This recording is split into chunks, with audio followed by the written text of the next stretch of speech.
Hey, Mike here with Mike's Bags, and today I'm reviewing Conspiracy by Galaxy Cornhole. You may not have heard of Galaxy Cornhole because they are a new company. They just started making bags this year, but they had a lot of hype behind them. I've heard a lot of great things, and so I decided to grab a set. Actually, I picked up a few sets because I wanted to see if the bags lived up to the hype, and I wanted to bring you guys a review. Conspiracy was the first bag I picked up, which is why it's the first bag I'm bringing to you as a review. I actually picked these up secondhand. And let's go ahead and jump into the review. And we'll start here with the design, as always. On the design, Galaxy is a smaller company, as I mentioned. And with most, if not all small companies, they do releases in small batches, 5, 10, 15, 20, 30 at a time. And each time they do a release, it's a different design, different colorway, different theme, different style. So there's not really a set design for the Conspiracy bag, right? So I'm not going to sit here and say, oh, this is the design and rate it on that. I will say that all the designs they have are phenomenal. I love the designs. I love the artwork. Whoever is doing the design for Galaxy is doing an awesome job. I think these look great. And this is an older style design. In fact, this is not even my favorite design because they have some others that are even better than this. But this was the ones that were available at a reasonable price. That's why I picked these up. Love the way they look. I brought a few other bags up just to show you kind of some of their artwork, some of the designs they're doing. There's the Death Star there, Polaris, brand new bag I just got in the other day. I'm looking forward to that one. And even this is the new model they brought out, the Andro JS22. And you can see here, I mean, I think the designs are great on all these bags. So yeah, design works, top notch, some of the best out there. I love the bags. And again, some of these aren't even my favorite designs. They have some even better ones out there. So you have to go check out their Facebook page and just see some of the past designs they've done. I think you're gonna love them as well. But anyway, so design's great, top notch. I give them a 10 out of 10 on that. As far as the materials go, this is a Cat 3 as far as material, right? It's the same materials in the Cat 3. However, that's where the similarities stop, and I'll get into that in a moment. But slow side is that Cat 3 slow side. It's the same as the W&D by 724. In fact, the Shadow I just recently reviewed, same material there. Really soft material, feels great in the hand. I love the way it feels. It's they rate it as a 6-speed. In fact, on their bags, well, on this bag anyway, they put the speed on there. I think that's something that they started doing on their bags. It looks like they've kind of taken that away. I actually like the speeds on the bags just because I review a lot of different bags, right? And whenever I'm doing a review, I will take the bags with me and I want to go play with them. If I know I got a review coming up, I want to take the bags with me because I want to see how they play, not just on an open board throwing by myself, but see how they play in competition. Things, different situations, how they handle it, what do they do, how well they work for blockers, can they, will they cause the opponent to bags to kick off, or are they just too easy to collect, things like that. But when I do that, it never fails when you play with another partner. They're always, okay, what's the slow side? What's the fast side? And I'm constantly going to tell them over and over again which side is which. Whereas when you put the numbers on there, it lets everybody know, hey, you really look at the numbers and go, oh, okay, well, I know this is a slow. I know that's the fast. So I actually like that. And I don't know if it's permanently gone away. If it is, I hope it comes back in some form or another. I love when bags designate what's the fast side, what's the slow side. It makes it easier for blind draws or playing with different partners. It simplifies things. But anyway, Galaxy rates it a 6-speed. This is a 6 to 6.5. But I'll stick to 6. I'm not going to argue with that. So 6-speed slow side. Fast side is a 9-speed. See there, 9. It's the Viper fast side. Again, same as the Cat 3, same as the WMD. It's one of my favorite fast side materials because it just pushes through anything.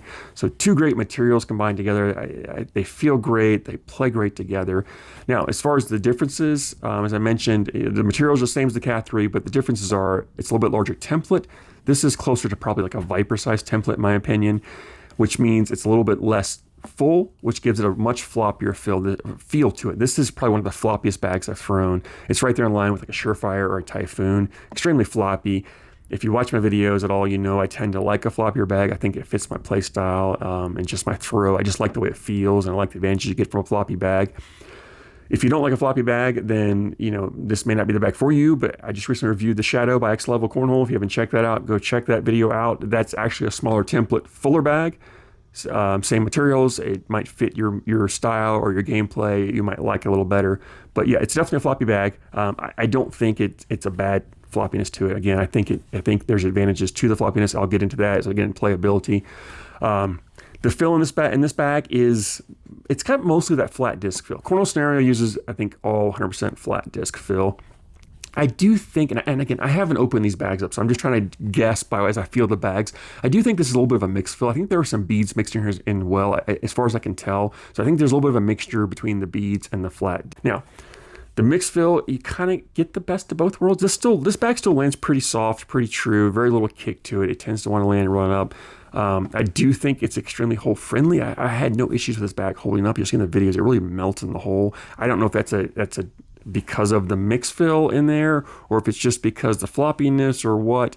But all in all, the fill's fine. It feels great. I don't have any complaints about it. It's just, I think there are some beads mixed in there. So if you have a preference over fill, you just be aware of that. As far as playability of this bag, this is a bag that you're going to run bags in the hole with. Right? You're just going to slide bags up, try to put 4 bags in, score your 12 points, outscore your opponent. That being said, this slow side material is controllable enough that you can kind of take a little off the throw, finesse the bag a little bit, and you can throw blocks up there, and you can get the blocks to stick. Being a larger template bag, it makes a great blocker because it really does block that hole really well, makes it hard for your opponent to get around. Typically on a looser, floppier bag as well, and I mentioned this before in my videos, they're harder to collect because the bags want to hit and just bunch up and spin around. For some reason, I didn't have that issue with this bag. I felt like it was still really easy to collect. And so I had no problem throwing that blocker a little more over my opponent's side and then coming across the board and collecting without much issues at all. I also found that this bag didn't tend to hang on the hole as much as I got like a Cat 3.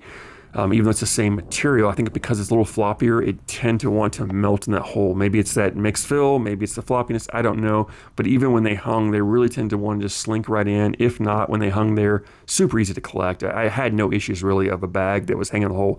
I had no problems trying to collect it. I really didn't have to go after it. A lot of times the next bag hitting the board would just kind of drop this one in.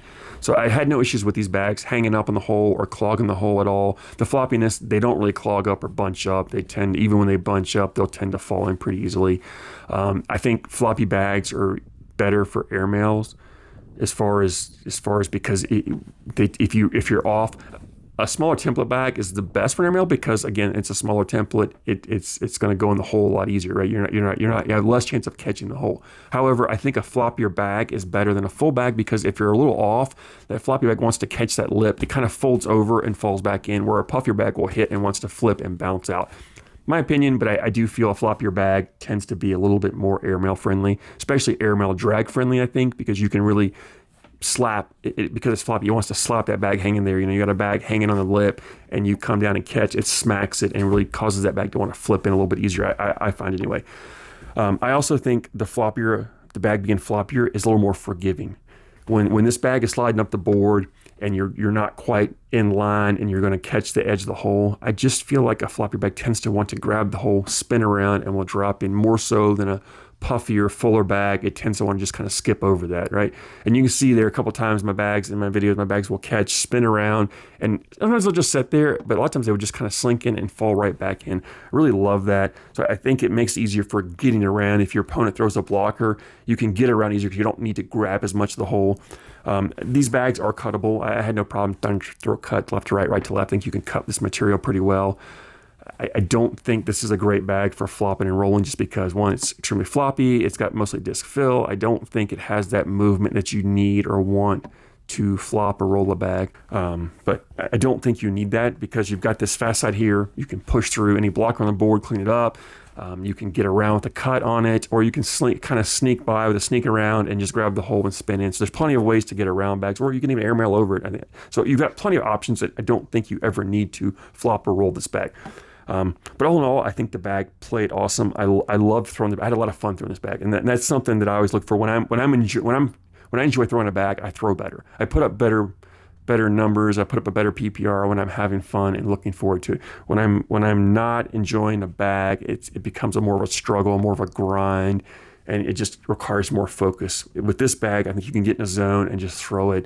They're going to go in the hole. If you get them close, they're going in. They want to find the hole. These are hole magnets. Absolutely love them. I highly recommend these bags to you.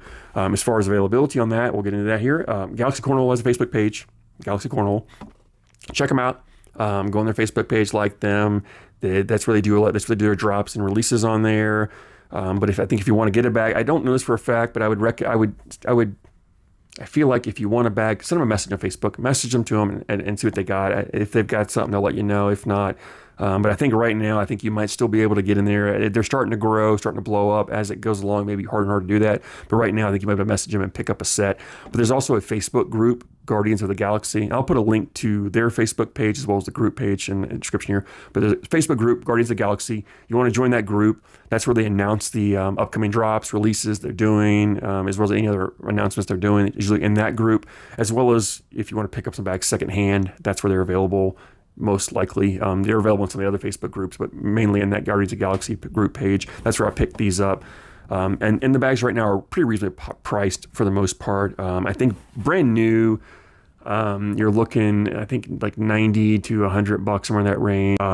As far as secondary, you're not really paying much more right now in secondary. Like they don't really have that secondary value that you get with a cornhole scenario or 724 or even 710 yet. That may come as they grow and start to blow up. Right now, they're still pretty reasonable priced secondary market. You can find a set, kind of that $80, $90 range if you're willing to, if you're not picky about the color design or style you're looking for. All in all, again, love the bags. I love the looks of these bags. I love what Galaxy Cornhole is doing. I think if you want to get in, now's the time because they're starting to blow up, and the more you wait, the harder it's going to be to get these bags. So I appreciate you guys. You're awesome. I thank you so much for the support, and I thank you so much for watching.